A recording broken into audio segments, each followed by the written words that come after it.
Assalamualaikum warahmatullahi wabarakatuh. Berjumpa kembali dengan catatan Syafiq Hasim. Berapakah ilmuwan yang beragama Kristen yang memberikan kontribusi pada kejayaan peradaban Islam pada masa lalu, terutama pada masa Umayyah dan Abbasiyah? Kita tahu bahwa kemajuan peradaban Islam lebih besar terlihat pada masa Khalifah Abbasiyah. Kekhalifahan Abbasiyah itu mulai dari abad 8 sampai 12 Masehi. Sekitar itu.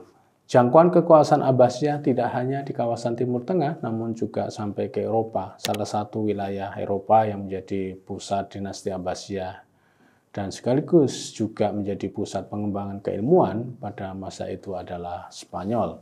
Seberapa jauh mereka, sarjana Kristen, memberikan kontribusi bagi kemajuan peradaban Islam? Mereka mengklaim jika kelompok Kristen memiliki sumbangan yang sangat besar untuk kemajuan peradaban Islam. Melalui apa? Melalui penerjemahan. Hampir seluruh penerjemahan sumber-sumber Yunani itu dilakukan oleh cendekiawan Kristen, baik kelembagaan maupun perorangan.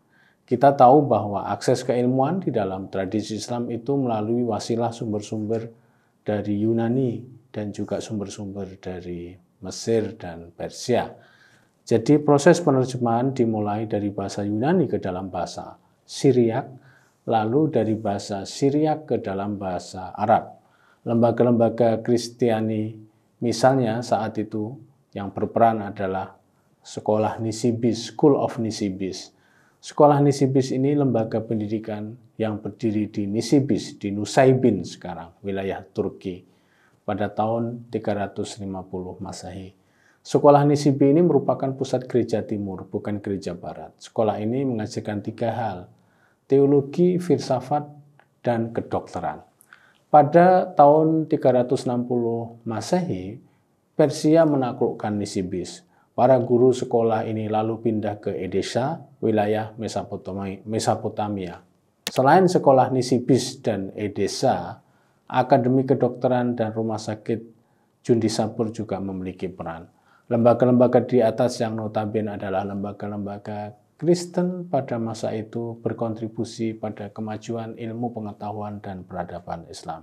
Artinya, mereka ini memang menjadi lembaga-lembaga di mana sumber-sumber ilmu pengetahuan yang dibutuhkan oleh dinasti Abbasiyah untuk pengembangan ilmu pengetahuan dan teknologi di dunia Islam. Untuk pengembangan ilmu kedokteran, ada 2 nama tersohor pada saat itu, sarjana Kristen, Yahya bin Musawih dan Hunain bin Ishaq. Yahya bin Musawih adalah sarjana Kristen yang mengabdi pada 6 khalifah pada masa Abbasiyah. Dia memiliki keahlian dalam 3 hal, soal higienitas atau higien, soal demam, dan soal dietetik atau diet. Musawih memiliki karya sains dan kedokteran sekitar 44 karya asli. Musawih sudah barang tentu menerjemahkan juga karya-karya Yunani ke dalam bahasa Arab. Musawih adalah kepala Baitul Hikmah yang pertama pada masa Al-Ma'mun. Kita bisa bayangkan zaman itu dengan zaman sekarang. Seorang kepala lembaga penting dalam kekuasaan Islam dipimpin oleh seorang Kristen. Hal itu bisa terjadi karena Khalifah Abbasiyah yang berkuasa melihat keahlian bukan melihat agama dalam memberikan jabatan.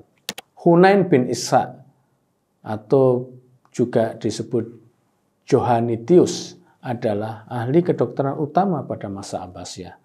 Ar-Razi belajar banyak pada dia. Hunain adalah sarjana Kristen masa itu yang paling produktif dalam menerjemahkan karya-karya ilmiah dan kedokteran Yunani ke dalam bahasa Arab. Hunain dinobatkan sebagai syekh penerjemah. Bayangkan, bahasa yang dikuasainya ada 4, yaitu bahasa Arab, bahasa Syriak, bahasa Yunani, dan bahasa Persia. 2 bahasa sumber asal ilmu pengetahuan yang berkembang di dalam Islam, yaitu Yunani dan Persia. Bahasa Arab dan Syriak adalah bahasa yang memakai sumber ilmu pengetahuan saat itu.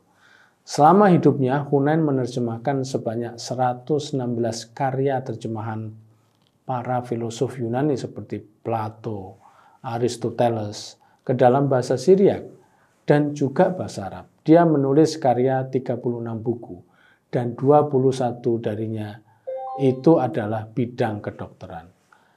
Lalu ada yang disebut dengan istilah keluarga Pictisu, keluarga Kristen Timur Persia dan Syria. Mereka ini adalah keluarga dokter yang pengabdiannya pada kemajuan kedokteran Islam terjadi selama 250 tahun. Bahkan keahlian mereka sebagai dokter di lingkungan Islam sudah mulai sejak abad 5 Masehi, jauh sebelum terbentuknya Abbasiyah. Keluarga Pictisu ini rata-rata berasal dari latar belakang Akademi Jundisapur. Mereka semua berbahasa Persia yang terletak di Iran Barat Selatan. Mereka dokter-dokter lulusan akademi ini menguasai ilmu-ilmu Yunani dari Plato, Aristoteles, Pythagoras, dan Galens. Setelah Persia ditaklukkan Abbasiyah, mereka lalu mempelajari bahasa Arab. Selain mereka, masih banyak nama-nama dari kalangan Kristen yang berkontribusi pada pengembangan peradaban Islam. Abu Bishr Mata Ibnu Yunus Al-Kunai adalah seorang Arab Kristen yang menerjemahkan karya-karya Aristoteles ke dalam bahasa Arab, baik dari bahasa Syriak maupun bahasa Yunani. Dia bekerja untuk dinasti Abbasiyah dan pejabat-pejabat mereka. Abu Bishr mengajar di Baghdad, dan murid-muridnya antara lain adalah filosof Islam seperti Al-Farabi dan filosof Kristen Syriak seperti Yahya bin Adi. Ibnu Sina juga menggunakan karya-karya terjemahan Abu Bishr dan komentarnya atas Aristoteles. Dengan paparan di atas saya ingin membayangkan hal yang terbalik dengan situasi kekinian. Apakah mungkin kita sebagai mayoritas agama, terutama pemeluk agama Islam, memberikan kontribusi kepada minoritas agama lain sebagaimana itu terjadi pada abad pertengahan Islam? Dinasti Abbasiyah masa itu adalah kelompok mayoritas Muslim. Daerah kekuasaannya ya daerah Muslim. Kelompok Kristiani bisa menjadi pejabat, direkrut menjadi sarjana yang bekerja untuk kepentingan dinasti. Karena dinastinya Islam, maka mereka bekerja untuk kepentingan Islam juga. Selain itu, dinastinya juga terbuka pada mereka, keberadaan orang-orang non-muslim yang bekerja untuk mereka. Hal itu bisa nggak kita lakukan untuk kalangan non-muslim saat ini yang kita juga menjadi mayoritas? Mungkinkah kita sebagai muslim berkontribusi pada kemajuan peradaban mereka, peradaban agama-agama lain, terutama sebagaimana kontribusi minoritas Kristen pada zaman dulu pada kemajuan peradaban dinasti Abbasiyah dan juga Umayyah? Hari ini perlu kita renungkan bersama kembali agar satu sama lain saling membantu dan menguatkan, bukan saling melemahkan. Bayangkan jika tidak ada kontribusi dari kalangan ilmuwan dan cendekiawan Kristen pada zaman itu untuk menerjemahkan dan mentransfer pengetahuan Yunani ke dalam bahasa Arab. Bisa saja dinasti Umayyah dan Abbasiyah tidak menjadi bagian fundamental bagi kemajuan dunia saat ini. Bukankah peradaban Islam pada masa lalu menjadi jembatan yang menghubungkan pada kebangkitan atau afklarung dan juga renesan pencerahan di dunia barat? Dan kemajuan dunia barat saat ini juga berkah kemajuan mereka pada masa pencerahan. Sebagai catatan umat Islam, dengan kemajuan peradabannya pada masa Abbasiyah, pernah mendapatkan sumbangan yang fundamental dari kalangan ilmuwan dan cendekiawan Kristen saat itu. Bisakah kita berlaku sebaliknya? Kita jika dibutuhkan bisa membantu mereka. Demikian, wassalamualaikum warahmatullahi wabarakatuh.